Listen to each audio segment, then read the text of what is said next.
Jumpa lagi di Adu TV. Ya, ini adalah Redmi Pad SE. Ya, ini adalah tablet terjangkau yang baru saja diperkenalkan oleh Xiaomi. Dan ini bukan penerus dari Redmi Pad. Ini adalah tablet baru yang diposisikan di kelas harga sekitar 2 juta rupiah.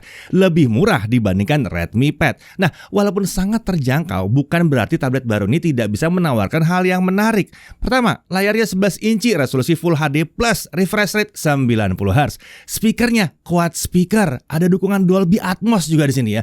Baterainya 8000 mAh. SoC-nya juga mumpuni untuk kelas harganya. Oke, langsung kita mulai aja pembahasan tablet murah dengan layar besar ini.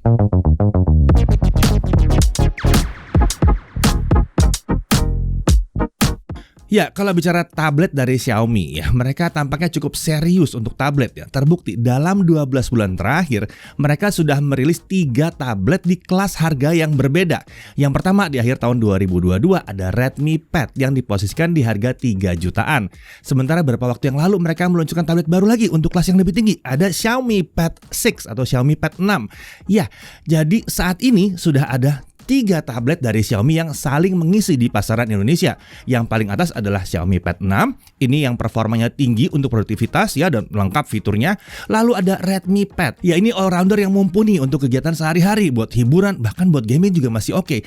Dan sekarang ada Redmi Pad SE versi yang lebih terjangkau lagi. Kalian nggak sadar ada Xiaomi Pad 6 sama Redmi Pad? Ini jangan-jangan kelewatan videonya karena belum subscribe ya. Makanya di subscribe, hidupin tuh loncengnya biar nggak kelewatan. Oke, kita balik lagi ke si Redmi Pad SE-nya. Kita lihat dulu apa isi paket penjualan dari tablet yang satu ini. Oke, dalam paket penjualan tentunya ada tabletnya si Redmi Pad SE. Ada charger, ini adalah charger 10 watt. Jadi ya, ada chargernya, ada dong chargernya di sini walaupun harganya murah ya.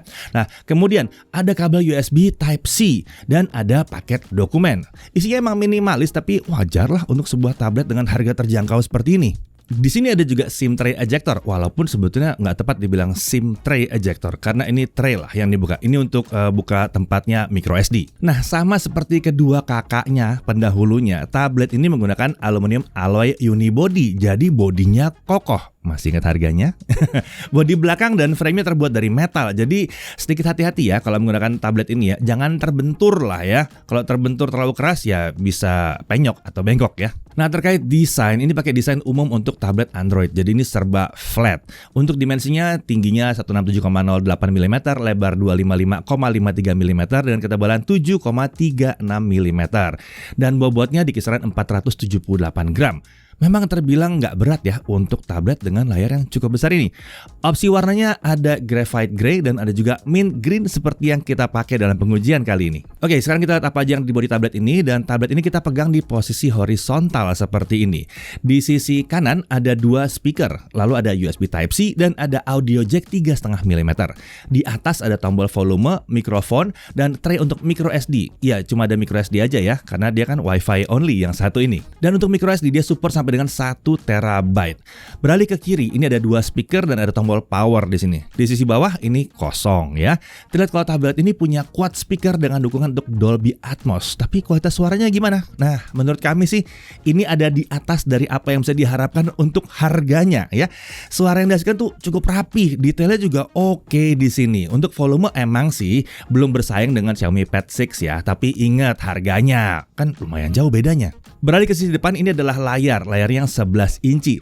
Nggak disebutin ya panel apa yang digunakan, tapi ini karakternya mirip seperti IPS. Walaupun ini mungkin bukan IPS yang kelas atas. Resolusinya adalah Full HD+, 1920x1200 pixel. Jadi rasionya adalah 16:10. Refresh rate-nya sampai dengan 90Hz dan ini adaptif.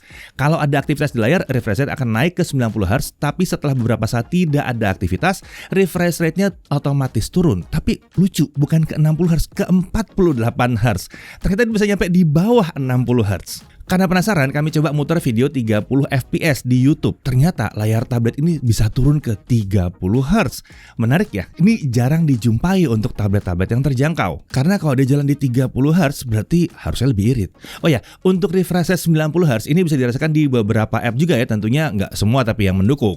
Untuk touch sampling rate-nya dia sampai 180 Hz. Untuk brightness dijanjikan sampai dengan 400 nits. Tapi saat kami coba di indoor, brightness layar ternyata bisa nyampe 450 nits, bahkan sedikit melampaui klaim produsennya. Sayangnya sih emang nggak bisa lebih tinggi lagi, tapi ya udah oke lah ya. Untuk color gamut bisa dilihat di tabel berikut ini. Emang belum luar biasa banget. Dia sih udah mendekati 90% sRGB. Ya udah mencukupi lah ya. Untuk laptop terjangkau di kelas 3 sampai 4 juta aja kebanyakan masih 66% sRGB. Ini udah sekitar 90% sRGB. Udah oke lah ya. Untuk sertifikasi dia punya TUV Rhineland Certified Low Blue Light ya. Ini software solution ya. Lalu ada TUV Rhineland Flicker Free Certification juga. Oh ya, sebagai catatan, layar ini nggak bisa menggunakan stylus khusus yang bisa mengenali palm rejection dan bisa arsiran seperti di Pad 6 ya. Akan tetapi, kalau mau menggunakan stylus generik yang biasa dipakai untuk layar kapasitif, ini harusnya bisa-bisa aja. Nah, kemudian untuk kameranya, kamera depan atau kamera selfie-nya ini 5 megapiksel, bukaannya f2.2. Rekaman video sampai dengan 1080p 30 fps. Kita beralih ke sisi belakang, ini adalah kamera utama yang 8 megapiksel, bukannya f2.0. Perekaman videonya sampai dengan 1080p 30 fps. Untuk fitur kameranya ada Documents dan ada Night Mode. Untuk spesifikasi internalnya, SoC-nya menggunakan Snapdragon 680. Emang bukan SoC yang super kencang, tapi untuk kelas harganya ini masih cukup memadai. Nah, untuk RAM dan storage-nya, untuk RAM-nya ini 4GB LPDDR4X. Untuk storage 128GB eMMC 5.1. Nah, untuk RAM-nya ini ada fitur memory extension dengan opsi sampai dengan 3GB untuk menambah RAM-nya ya. Tapi saran kami sih pakai 4GB aja ya, udah cukup kok. Untuk baterai 8000 mAh. Dan ini mendukung charging katanya hanya sampai 10 watt. Untuk sensor-sensor memang agak minim ya di sini ya. Ya wajar ya mengingat harganya. Untuk konektivitas dia punya Wi-Fi 5 yang bisa 2,4 GHz dan 5 GHz. Bluetooth-nya versi 5 dan dia sudah support USB OTG. Menariknya di sini ada FM radio juga. Yang untuk mengaktifkannya kalian butuh headphone atau handsfree terpasang. Untuk sistem keamanan dia menggunakan Face Unlock. Untuk OS dia pakai MIUI Pad 14.0.1 dengan basis Android 13. MIUI ini bisa dikatakan bersih sekali untuk versi ini ya. Hampir nggak ada aplikasi bloatware di sini. Terkait update, nih ternyata ada jaminan 2 kali Android update dan 3 tahun security patch. Luar biasa. Ini menarik sekali. Tablet terjangkau seperti ini ada janji update yang lumayan panjang. Sekarang kita masuk ke benchmark. Berhubung RAM-nya cuma 4GB, jadi kita masangnya Antutu 8 ya, supaya bisa dibandingkan dengan yang lain. Dan di Antutu 8, skornya adalah 215 ribuan. Untuk Geekbench 5 kita dapatkan single core di 387 dengan multicore di 1676. Untuk Geekbench 6 single core di 415 dengan multicore di 1452. Untuk CPU throttling test, performa ternyata bisa dipertahankan ke 91% selama pengujian 30 menit. Untuk 3D Mark Slingshot Extreme Unlimited OpenGL ES 3.1, grafik skornya adalah 1281. Untuk 3D Mark Wildlife Stress Test, base skornya di 583, lowest score di 581, jadi kestabilannya adalah 99,7%. Luar biasa, stabil banget ya. Sementara untuk GFX Bench T-Rex 1080p off-screen dia dapat 42 fps. Oke, kita lanjut ke gaming. Subway Surfer dulu. Sayangnya refresh rate-nya otomatis turun ke 60 Hz saat game dijalankan. Jadi frame rate maksimal yang didapatkan cuma 60 fps saja. Untungnya game ini berjalan lumayan lancar ya di tablet ini ya. Nggak ada masalah, mulus lah ya. Lanjut ke Mobile Legends. Di game ini setting frame rate yang bisa diakses tuh hanya sampai high, berarti maksimum di 60 fps. Saat kami coba dengan setting Ultra HD Shadow On, kita bisa dapatkan frame rate yang cukup stabil di kisaran 55 sampai 60 fps. Jadi game ini bisa dimainkan dengan mulus. Bahkan sampai 3 match berturut-turut frame rate yang didapatkan itu konsisten di situ terus. Kita lanjut ke PUBG Mobile. Sayangnya setting frame rate itu cuma sampai high alias 30 fps aja. Saat dicoba ya kita bisa dapat ya rata di 30 fps. Tapi rasanya agak kurang asik aja ya main game yang satu ini di 30 fps ya. Mungkin kalau bisa naik ke 40 atau sampai 60 bakal lebih seru sih. Dan harusnya SoC masih sanggup ya. Lanjut ke Free Fire Max. Di sini setting sampai 60 fps terbuka. Kita coba main di smooth dan hasilnya ya frame rate-nya rata di dekat 60 fps. Nah, kalau bisa 60 fps kayak gini kan main game yang fast pace gini asik. Oke, Genshin Impact. Sebenarnya kami agak ragu ya, tablet ini bisa jalanin Genshin Impact karena RAM-nya kan cuma 4 GB. Tapi kita coba aja, tentunya di setting lowest 60 fps. Ternyata saat hanya jalan-jalan, frame rate yang kami dapatkan itu masih bisa di atas 30 fps, di kisaran 30 sampai 38 fps. Sesekali malah bisa nembus di atas 40 fps untuk daerah yang agak sepi. Nah, saat ada battle, frame rate akan turun ke kisaran 26 sampai 32 fps. Tapi kalau bukan battle yang masif, ini masih terbilang bisa dimainkan. Memang akan ada sedikit lag, tapi bukan yang sangat mengganggu banget gitu ya. Kalau bicara frame drop itu pasti ada ya. Di yang kencang-kencang juga ada kok frame drop. Tapi kalau di sini emang kadang bisa menyebabkan lag yang cukup terasa. Ya untungnya nggak terlalu sering terjadi lah. Secara umum kalau main Genshin Impact itu masih bisa lah di tablet ini. Tapi emang bukan untuk yang serius kejar misi atau battle-battle yang berat ya. Untuk ranking kita bisa kasih C- lah. Kalau ada yang nanya kenapa bisa, mungkin efek dari OS-nya yang bersih ini. Sekarang kita lanjut ke pengujian kamera. Oke, ini adalah kameranya Redmi Pad SE ya. Dan ini pakai kamera selfie atau kamera depannya. Ya, yang tepat di atas layar ya, yang tepat di atas layar. Dan ini disetting di 1080p 30 fps karena ini resolusi tertingginya, dan kita nggak pakai mikrofon apa-apa. Ah, menurut kalian gimana suaranya? Cukup oke nggak nih? Kalau menurut kami sih suaranya masih lumayan oke ya, walaupun hanya satu mikrofon doang. Pastikan aja mikrofon yang satu itu nggak ketutup. Lalu kalau di tampilan aslinya kita masih bisa lihat noise-noise, tapi tentunya kalau di-upload ke YouTube nggak akan terlalu kelihatan ya. Ya overall kalau mau dipakai buat video call, ini kameranya masih mantap banget. Bahkan mungkin lebih baik dibandingkan sebagian besar webcam yang tersedia di pasaran atau webcamnya laptop yang cuma 720p itu. Ya, ini adalah kamera fix fokus, tapi ya nggak ada masalah ya. Rata-rata di harga segini memang kamera depan atau kamera selfie itu semuanya fix fokus. Nah, kalau ini adalah kamera belakangnya. Ternyata tidak ada stabilizer di sini ya. Tapi menariknya, ini adalah kamera autofocus. Jadi, kalau mau difokusin lebih dekat, tuh, bisa dia fokus lebih dekat seperti ini. Jadi lumayan fungsional nih kamera belakangnya. Ya, untuk kamera belakangnya ini, dia ada fitur ekstra, yaitu fitur dokumen. Emang menarik ya, jadi kita foto dulu aja, nanti lalu kita bisa ngepasin tuh dokumennya bentuk gimana. Jadi mau miring-miring dikit, gampang, tinggal dipasin belakangan. Secara keseluruhan, ya fitur kameranya sudah sangat mencukupi ya untuk harganya. Ya udah oke lah ya untuk sebuah tablet dengan harga 1.999.000 gini. Oke, lanjut lagi ke pengujian baterai ya. Kita mulai dari local video playback 1080p. Dia bisa dapat sekitar 14 jam 30 menit. Ini hasilnya bisa dikatakan cukup, mengingat ini adalah tablet dengan layar yang besar. Sayangnya di pengujian ini walaupun video kita pakai itu sudah 30 fps, entah kenapa layar tetap di 60 Hz. Lalu kemudian untuk streaming YouTube 1080p 30 fps non HDR, baterai itu hanya berkurang 2% selama 30 menit karena layarnya di sini bisa jalan di 30 Hz. Untuk mainan TikTok selama setengah jam, baterai hanya berkurang 3% aja. Nah, kalau main Genshin Impact tapi settingannya di lowest 30 ya, baterai itu berkurang cuma 6% selama 30 menit. Oke, sekarang kita bahas chargingnya. Kita pakai charger bawaan. Untuk mencapai 50% sudah dibutuhkan waktu 1 jam 41 menit. Sementara dari kosong sampai full kita butuh waktu sekitar 4 jam. Ya lebih-lebih dikit lah ya. Sayangnya memang ini lambat karena ya sebenarnya wajar sih karena chargernya cuma 10 watt untuk baterai 8000. Tapi hal yang menarik, kita nggak sengaja nyolokin charger yang berbeda dan ini adalah charger yang di atas 10 watt. Hasilnya adalah untuk mencapai 50% kita hanya butuh waktu 1 jam dan untuk full kita butuh waktu 2 jam 28 menit.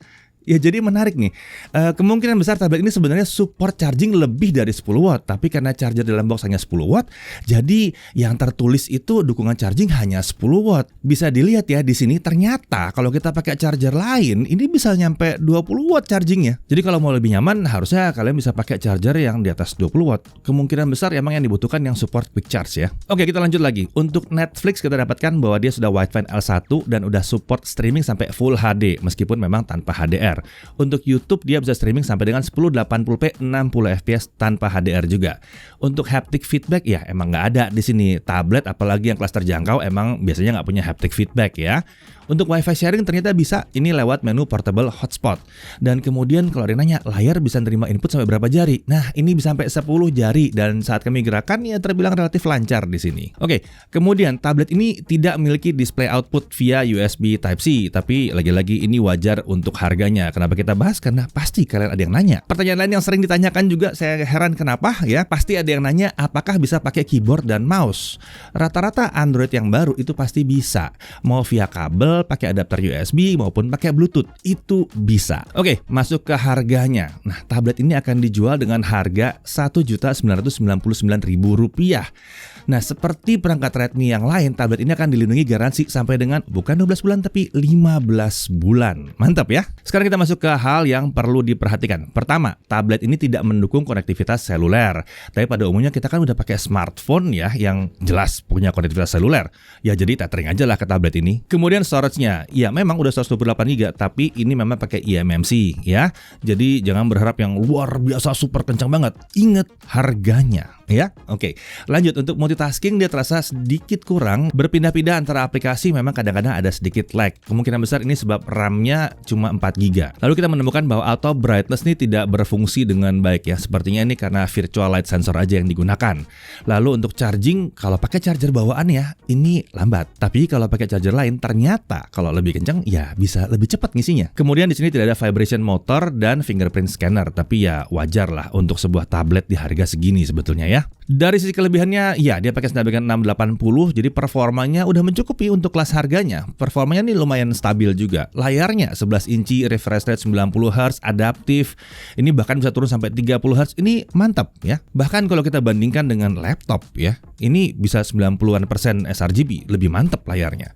Lalu speaker, kuat speaker dengan Dolby Atmos. Ini menawarkan kualitas suara yang jelas di atas kelas harganya, baik itu untuk tablet, apalagi kalau mau dibandingkan dengan laptop. Lalu dia masih punya audio jack. Jadi kalau butuh headset yang kabel ya masih mudah dipasang di sini. Dan kalau headset atau handsfree dipasang ya, jadi ada kelebihan yang berikut ini. Ada FM radio ya. Jadi dia punya opsi hiburan gratis. Kemudian kamera selfie-nya ini posisinya terbilang keren, pas, cocok banget ini. Jadi cocok banget untuk video call dengan posisi horizontal. Lalu dia masih punya slot micro SD. Jadi kita dengan gampang bisa memperluas kapasitas storage dari tablet ini. Dan kemudian ini MIUI for Pad ini terbilang ringan ya, hampir nggak ada bloatware di sini. Bahkan Genshin Impact juga jadi masih mantep jalannya. Dan menariknya lagi dia sudah pakai basis Android 13. Masih ada janji pula untuk upgrade 2 kali plus ada 3 tahun security update. Dan yang terakhir tentunya harganya murah loh ini. Di bawah 2 juta ya, di bawah dikit ya. Nah, apa yang ditawarkan Redmi Pad SE ini membuatnya jadi tablet harga terjangkau yang sangat menarik. Tablet ini punya layar 11 inci yang relatif besar dengan kualitas tampilan yang masih oke di sini. Masih sangat memadai untuk menikmati konten, film, video, siaran live dan lain-lain. Asik nih ya. Tablet ini akan cocok untuk yang mencari perangkat mobile dengan layar lebih besar dari smartphone dengan dana yang terbatas untuk dipakai di aktivitas keseharian. Baik itu untuk mendukung pekerjaan seperti untuk video call, cek email atau dokumen dan lain sebagainya. Dan bisa juga untuk hiburan ya. Nonton di perjalanan saat naik kereta atau pesawat, nyaman banget pakai yang satu ini. Pas untuk me time di mana saja. Atau ini juga pas untuk orang tua yang mau ngasih tablet untuk anaknya, termasuk untuk belajar online, bisa banget. Ini kan tablet Android sejati ya. Jadi fitur parental control dari Google pastinya tersedia di sini. Sangat berguna dan efektif mengendalikan pola penggunaan anak. Secara umum kami melihat bahwa Redmi Pad SE ini adalah tablet terjangkau yang sulit untuk dilewatkan. Saya Didi Irfan, Jakarta TV.